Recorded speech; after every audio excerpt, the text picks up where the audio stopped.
You're listening to the CyberWire Network, powered by N2K.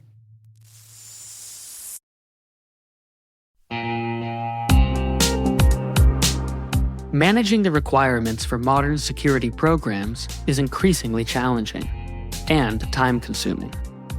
Enter Vanta.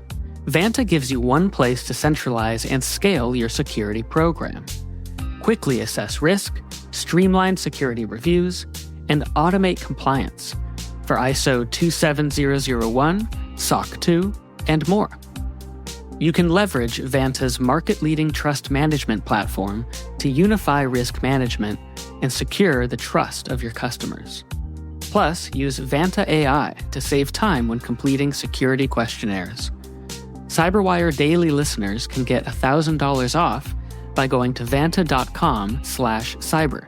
That's VANTA.com/cyber.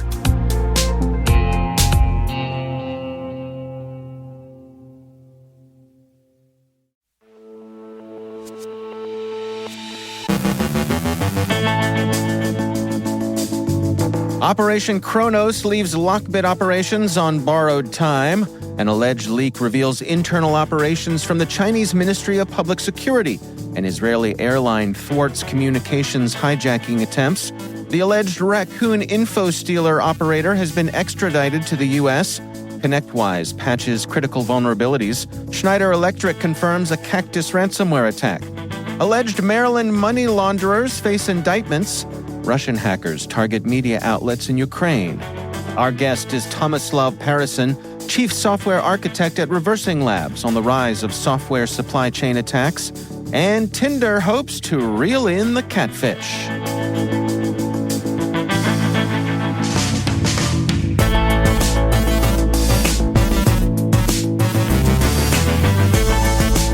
It's Tuesday, February 20th, 2024. I'm Dave Bittner, and this is your CyberWire Intel Briefing.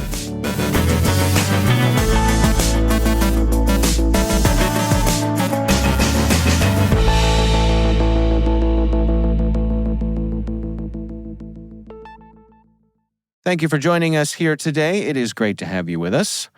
For the past 4 years, LockBit has been a scourge on the digital landscape, wreaking havoc across businesses, schools, medical facilities, and governments all over the world. Employing its ransomware as a service model, LockBit has orchestrated a relentless campaign, infiltrating thousands of organizations and amassing substantial profits in the process. From a children's hospital to aviation giant Boeing, the UK's Royal Mail, and even the popular sandwich chain Subway, LockBit's victims have spanned industries and continents. But the tide has turned for LockBit as a sweeping law enforcement operation, codenamed Operation Cronos, has brought the group's nefarious activities to a screeching halt. Spearheaded by the UK's National Crime Agency and supported by a coalition of international investigators, Operation Cronos has dealt a crippling blow to LockBit's infrastructure, effectively dismantling its operations from the inside out. Graham Bigar, Director General of the NCA, declared LockBit effectively redundant following the operation's success. Operation Cronos achieved unprecedented access, seizing control of LockBit's systems, domains, and servers. Moreover, the operation obtained crucial details about the group's members and affiliates, striking at the heart of LockBit's operations. It's hard to overstate the significance of Operation Cronos. LockBit is responsible for a quarter of all ransomware attacks in the past year and has inflicted billions in losses upon its victims. The operation marks one of the most substantial blows against a cybercrime group to date, signaling a concerted effort by law enforcement to combat the growing threat of ransomware. In addition to technical disruptions, Operation Cronos has led to arrests in multiple countries and sanctions against alleged members of LockBit, further dismantling the group's network. The global reach of LockBit underscores the collaborative nature of the operation, with law enforcement agencies coordinating efforts across borders to bring the perpetrators to justice. Despite the success of Operation Cronos, the threat of ransomware looms large, with payments reaching record highs. Moreover, the possibility of LockBit's resurgence under a different guise remains a concern. However, the operation sends a clear message to cybercriminals. Law enforcement will not tolerate their malicious activities, and perpetrators will be held accountable for their actions. The takedown of LockBit represents a significant milestone in the ongoing battle against cybercrime. While challenges persist, Operation Cronos demonstrates the effectiveness of international cooperation and the determination of law enforcement to safeguard the digital ecosystem from malicious actors. We are monitoring early reports of a significant data breach from the Chinese Ministry of Public Security that's been discovered on GitHub. The breach, attributed to a contractor known as iSoon, includes sensitive information that could potentially impact espionage operations. Leaked data involves spyware, espionage operation details, and mentions of a Twitter monitoring platform. While the documents are unverified, they raise questions about China's MPS security protocols. The leak's contents range from complaints and financial issues to overseas infiltration discussions. This is a developing story, so stay tuned for more details as they develop. 2 El Al flights from Thailand to Israel faced attempted communications hijackings over the Middle East, with no group claiming responsibility.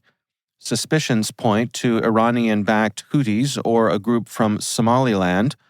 Pilots notice the irregularities and maintain their course, following protocol to thwart the threats. El Al emphasized the pilots' training to handle such situations and assured the public of flight safety. This incident underscores the importance of cybersecurity in aviation, and the EU has been updating regulations to enforce industry-wide security standards. Mark Sokolovsky, a Ukrainian national, has been extradited to the U.S. from the Netherlands, facing charges related to fraud, money laundering, and identity theft. He's accused of operating the Raccoon Infostealer, a malware as a service, allowing criminals to steal data from victim computers. Sokolovsky faces multiple charges and a potential maximum sentence of 20 years if convicted. Raccoon Infostealer targets credit card data, passwords, and cryptocurrency wallets, with over 50 million credentials stolen globally. The FBI urges potential victims to check their status on raccoon.ic3.gov and report any harm caused by the malware to the FBI's Crime Complaint Center. ConnectWise has addressed 2 critical vulnerabilities in their Screen Connect remote desktop software, which could lead to remote code execution or data compromise. While there's no evidence of exploitation, immediate action is urged. Screen Connect is used by managed service providers and businesses for tech support, but also has been exploited by scammers and ransomware groups. The vulnerabilities involve authentication bypass and path traversal. ConnectWise advises self-hosted or on-premise users update promptly. Schneider Electric confirms a ransomware attack by the Cactus Group on January 17th, impacting its sustainability business division, including the Resource Advisor system. The attack compromised 1.5 terabytes of data, which the Cactus Group threatens to publish if a ransom isn't paid. Schneider Electric says they're working to contain the incident and inform affected customers. The Sustainability Business Unit is autonomously managed, and no other parts of Schneider Electric are affected. The Cactus Group, active since March 2023, employs a ransomware as a service model and has targeted over 100 victims, exploiting VPN appliances to gain access. 3 indictments unveiled in Maryland reveal a complex network of shell companies used to launder over $9.5 million from 15 business email compromise cases nationwide. The victims range from environmental trusts to K-12 school districts and private colleges. The alleged perpetrators operated shell companies that lacked legitimate operations or significant employees, using various bank accounts for money laundering. Multiple federal agencies collaborated on the investigation, including DHS, the EPA, IRS, and DCIS. The whereabouts of the laundered funds remains a key question. Several defendants have been arrested, while others are fugitives. Russian hackers targeted several prominent Ukrainian media outlets over the weekend, spreading fake news about Russia destroying a unit of Ukrainian special forces in Avdiivka. The fake news was swiftly removed, but it still circulated on social media. Ukraine's state cybersecurity agency attributed the attack to a Russian threat actor, part of Russia's information warfare against Ukraine. These kinds of attacks are common, aiming to spread disinformation.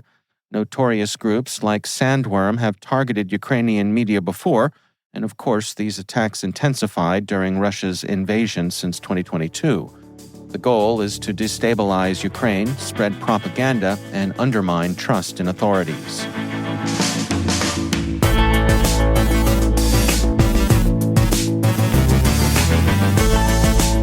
Coming up after the break, our guest, Tomislav Pericin, Chief Software Architect at Reversing Labs, on the rise of software supply chain attacks. Stay with us.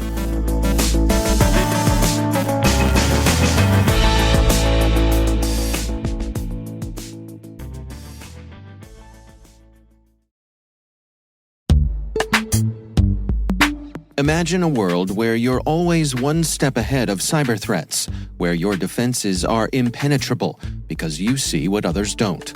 Welcome to Team Cymru's Threat Intelligence Solutions. With real-time access to the world's largest threat intelligence data ocean, they enable you to turn the tables on attackers. Transform your security from reactive to proactive through accelerated threat hunting and incident response, made possible through automation. Empower your team with visibility and insights to start defending your organization like never before. Team Cymru. Be the hunter, not the hunted. Learn more at team-cymru.com/cyberwire. That's team-cymru.com/cyberwire.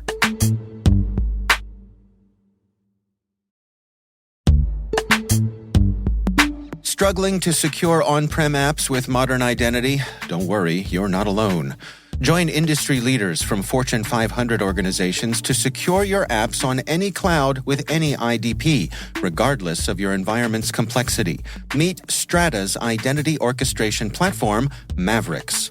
Say goodbye to the headaches of app refactoring and legacy tech debt. With identity orchestration, you can modernize legacy apps to use MFA or passwordless authentication in a few weeks, migrate from one IDP to another, and so much more without changing the app. No matter your IAM use case, Strata extends the value of your current identity investments. And the best part? You can try it for free today. Visit strata.io/cyberwire to share your biggest identity challenge, and they'll hook you up with a complimentary pair of AirPods Pro. Don't miss out. Visit strata.io/cyberwire. That's strata.io/cyberwire.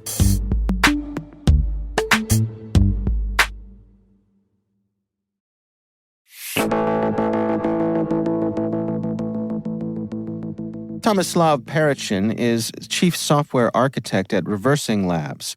I recently caught up with him to talk about the rise of software supply chain attacks. We've been following software supply chain attacks for quite a long while now, and we wanted to compile a report which looks at the problem holistically. So we looked at the data for the last couple of years. We started collecting this data, compiling this data for the report from the attack on SolarWinds, because that was one of the most prominent attacks in the software supply chain space, and that kind of started to get everybody going and thinking about software supply chain attacks. So we wanted to take a look at it from that point to today to see how the threat landscape was evolving. Well, let's dig into some of the findings here. What are some of the things that really caught your attention? Oh, absolutely. So, when you look at software supply chain attacks from that point onward, there is a significant increase year over year from software supply chain attacks, and they kind of end up varying. You have many software supply chain attacks in the open source space, if you will, so malicious packages circulating in the development environments, targeting developers and then targeting their build. as well. But there are also attacks on commercial software too, like the attack which happened on SolarWinds, 3CX, and a few others in the meanwhile. Granted, we do find a lot more malicious packages circulating in the open source than there are public events of attacks on commercial software. And why is that? Is it just the accessibility of those open source projects? Oh, absolutely. So open source communities are pretty welcoming. So you can, easily create an account, be an anonymous, developer or an attacker, and just publish your malicious content there. From that point, it's a matter of how you get the parties to install your malicious piece of code, which is where we see a lot of tactics evolving. And so, what are some of the specific threat actors here who are taking advantage of this? Or are there any names that you're tracking? Oh, absolutely. So, there are many people who are not really affiliated. They're kind of low-skill attackers, if you will, and they're just, latching on to the trend. But there are also nation-state actors as well.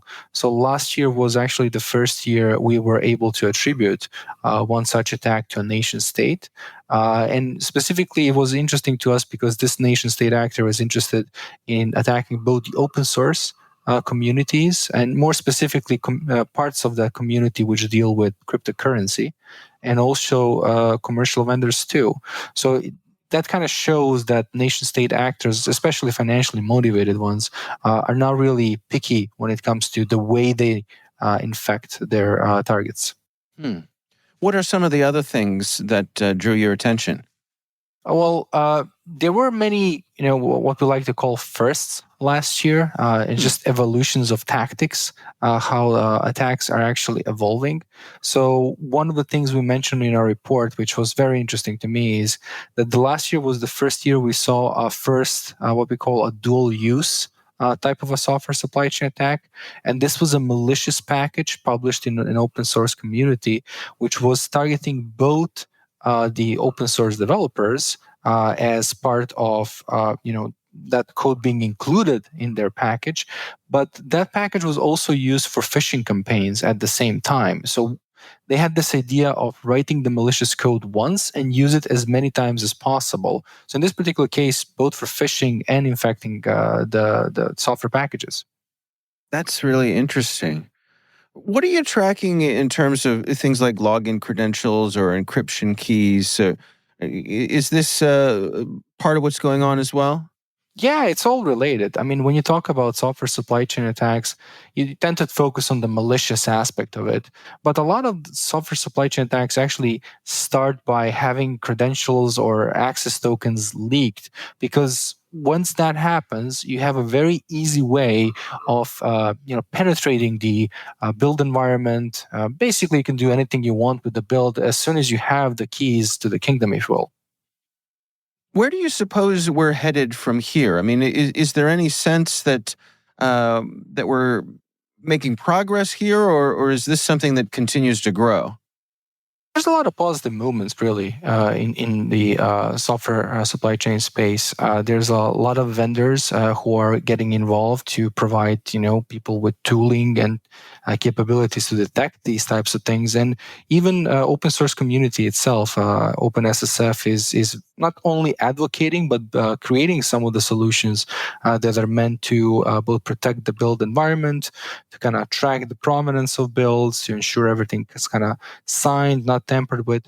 There's a lot of aspects of software supply chain security which need to be secured, and it really takes a village to get us there. But attackers, they do like to innovate, and they kind of follow the path of least resistance. I do feel like that this is an emerging threat vector, and that the sophistication of these actors is relatively low at this time. But as we kind of buff up our defenses, so will the attackers evolve their tactics. So what are your recommendations then? How do folks best protect themselves here? Interesting question. Well, depending on who you are, right? So if you are a software publisher and you're trying to build a secure piece of code, which you should leverage at least what the OpenSSF is making available today. So tools and capability to scan your code for both, known malicious packages. They do have a GitHub repository open up relatively recently, which kind of lists out all of the known incidents. And they also have a bunch of tools when it comes to, securing the provenance and vulnerabilities and stuff like that. So I would look at the program itself and start to, take chunks out of it. There's good advice actually coming from the government.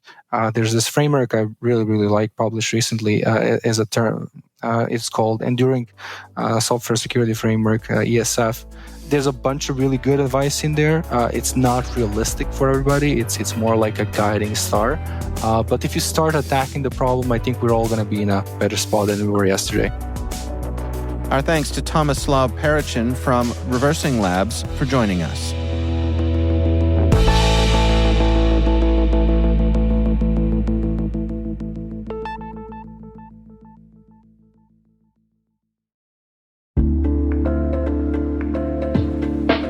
Hey everybody, I want to take a few minutes here and talk about our sponsor, Splunk. You need to keep operations humming around the clock, but potential disruptions are everywhere. Splunk helps you predict problems and find and fix issues fast, so you can reduce risk and ditch downtime. The world's largest enterprises rely on Splunk's unified security and observability platform to become more efficient, resilient, and innovative. With Splunk, you can react quickly, evolve faster, and be ready for anything. Stay ahead of disruptions. Learn more at splunk.com/resilience.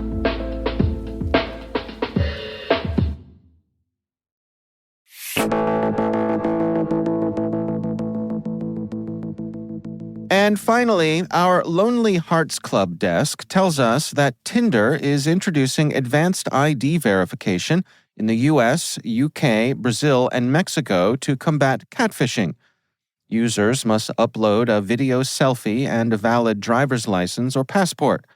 Previously, only photos or video selfies were required for verification. Tinder will cross-check uploaded IDs with selfies and profile photos, verifying age from the ID.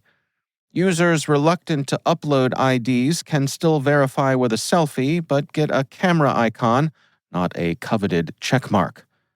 The system was tested in New Zealand and Australia and will roll out to the UK and Brazil in the spring and the US and Mexico this summer. So, Tinder hopes to cut down on catfishing.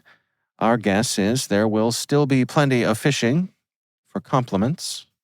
Hopefully, the dating pool just got a whole lot cleaner, with no more casting doubts on your matches.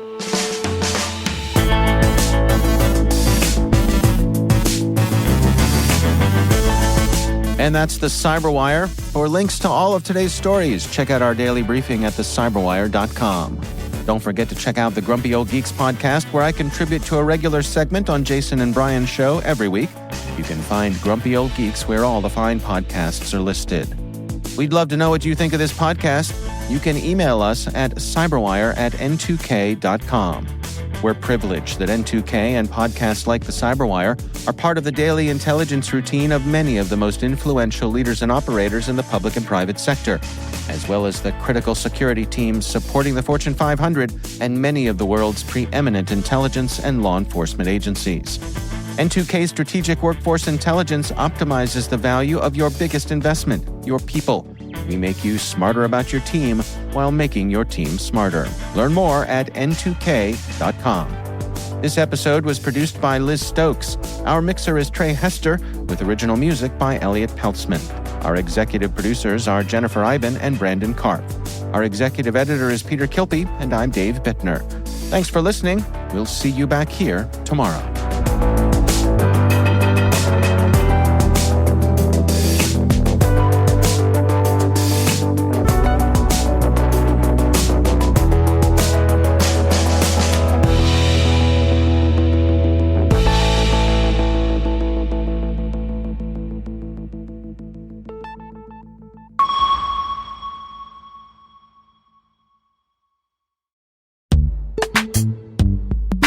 This episode is brought to you by Palo Alto Networks, the leader in cybersecurity.